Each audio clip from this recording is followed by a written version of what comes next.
When it gets warm, or really when it gets hot, do you keep knitting and crocheting? What adaptations do you make to the fibers you use, or maybe the projects you work on? We'd love to hear what adjustments you make for year-round crafting. So stick around and let's get into it.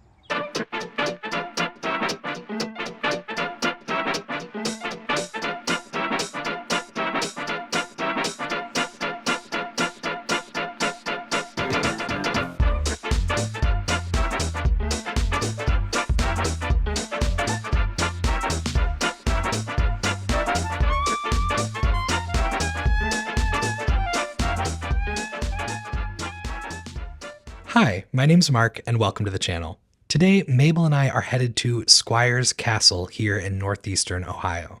Squire's Castle was initially a gatehouse dating from the 1890s that was meant to belong to a much larger estate that I don't think was ever built.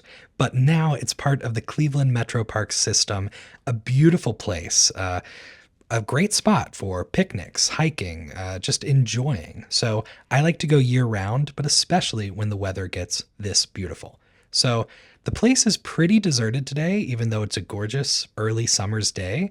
And Mabel and I are excited to stretch our legs and hopefully recharge a bit with some sunshine.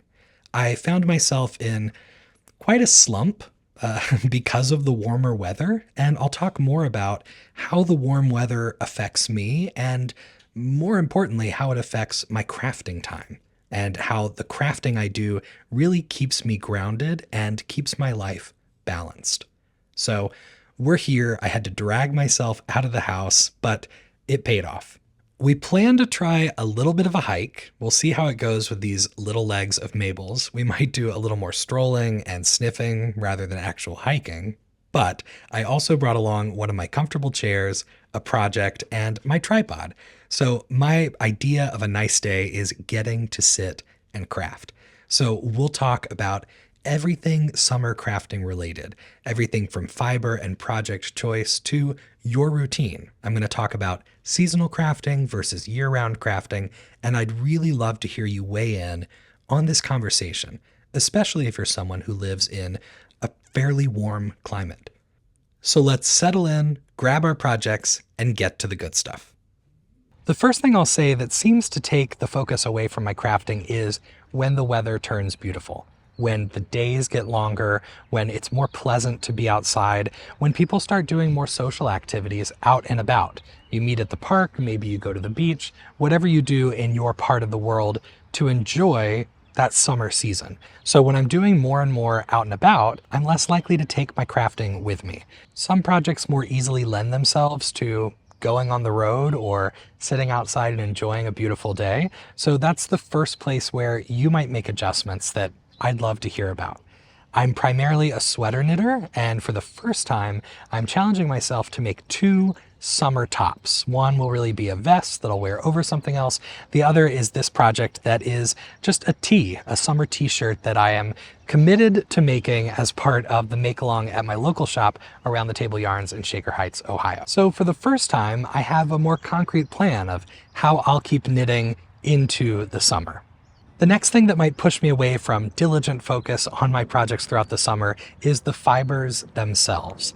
I like to work with non-superwash wools. I like almost a toothy wool, something with a lot of structure, something that's going to hold its shape and also have a good life. So when I'm working on projects like that, especially if it's something textured with a lot of cables, if it's something with multiple colors, it gets heavy, and it's heavy on my lap, and it's even rough and maybe uncomfortable to have in my hands when it's really hot out. So if my hands get sweaty or clammy, I don't necessarily want to be working with those wools that have a lot of drag.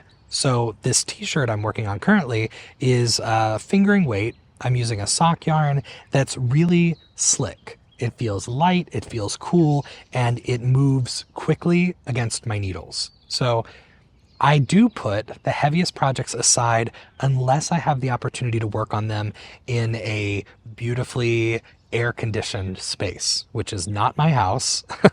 It might be the exception for some of my summer schedule, but when I'm at home in northeastern Ohio, my house is hot, outside gets hot, And so those projects get put away or put aside for that summer season. One thing I like to say is that no time is a bad time for knitting time. And what I really mean is no time is a bad time to craft. If you're making any sort of handcraft, you know how time consuming it is. It might take you 40 hours, 50 hours, 80, 100, 200 hours to finish a project, depending on the pace at which you work and how involved that project is, how big it is, how detailed it is. So I truly believe that no time is a bad time for knitting time. That's why I like to take my knitting out in public. It's why I like to knit in rehearsals, before and after work. Anytime I have little breaks or unexpected time, I like to use it to invest in my projects, because then they make their way off the needles or off the hook even faster. And it's not about speed. It's not about churning these projects out, but it can be a real drag to work on something and feel like you're never seeing progress. Everybody wants to see progress. Everyone wants the fulfillment of seeing the work progress, seeing the length or the size grow, and eventually we want to be able to enjoy whatever we've made, whether it's for us or it's something we're gifting to someone else. So it's not about speed, but at the same time, I want to make sure I'm working on my projects because I don't want them to sit eternally. I don't want it to drag on and then become a weight on my shoulders.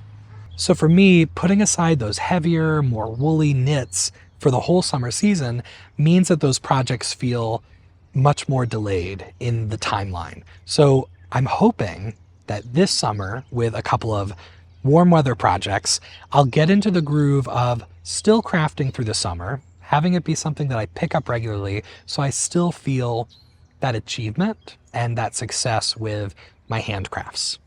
And here's a quick update on my summer tee. This is the Fermin Tee by Mr. Wool, and I'm making it out of Sweet Georgia Tough Love sock. I'm really happy with the project so far. The color is great, one of my favorite colors, but I really love the details of the pattern. We've got the braided cable on the sleeve. We've got a sort of twisted 1x1 cable at the raglan increases, and then what I'm calling this sort of chicken feet cable down the front. I think these details combined make for the perfect level of interest while still keeping the garment very simple and very wearable. So I've been happy with it. I'm trucking along. Here I am trying it on to make sure I have the right armhole depth, and I think the fit is pretty good. I think I've got enough room in the body. I hope it's something that I'll really enjoy wearing, and my goal is to get it finished in the next week so I can take it with me on an upcoming beach vacation to South Carolina. I'll say working with this fingering weight wool has been a great pivot for the start of summer. It's way lighter. It's way easier on my hands compared to even a DK weight wool for some of my sweater choices. So this is a great start to my new initiative of year-round knitting and making sure that I have summer projects that I enjoy working on during the warm weather months.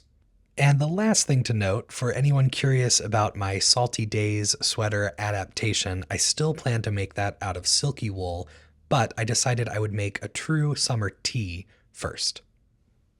If you're someone who lives in a really warm climate or a part of the world where you have a long, serious summer, I would love to know what your favorite fibers are. Some people love cotton. Some people don't like working with cotton. I know there's all sorts of stuff out there, from linen and flax to bamboo and eucalyptus and pineapple. There's so many fibers out there on the market. So if you're someone who's experienced working with things and you've found things you like to work with, you like to handle, and you also like to wear or use after the fact, let us know, because I don't have a great frame of reference for that, but I'm sure plenty of people watching do. Now, my next point has to do with just taking a break. For a long time, really until the last couple of years, my life worked on a school year schedule where you're in school for several months and then you get some sort of summer break, whether it be 2 months, 3 months, you get a summer off. And so until very recently, that's how my schedule operated. And part of that summer break has crept out into other parts of my life where when the summer comes, I feel like I want to take a break from a lot of things. I want to shake up my routine. I definitely want to take a break from whatever academic, research, sort of heavy practice side of life I was experiencing.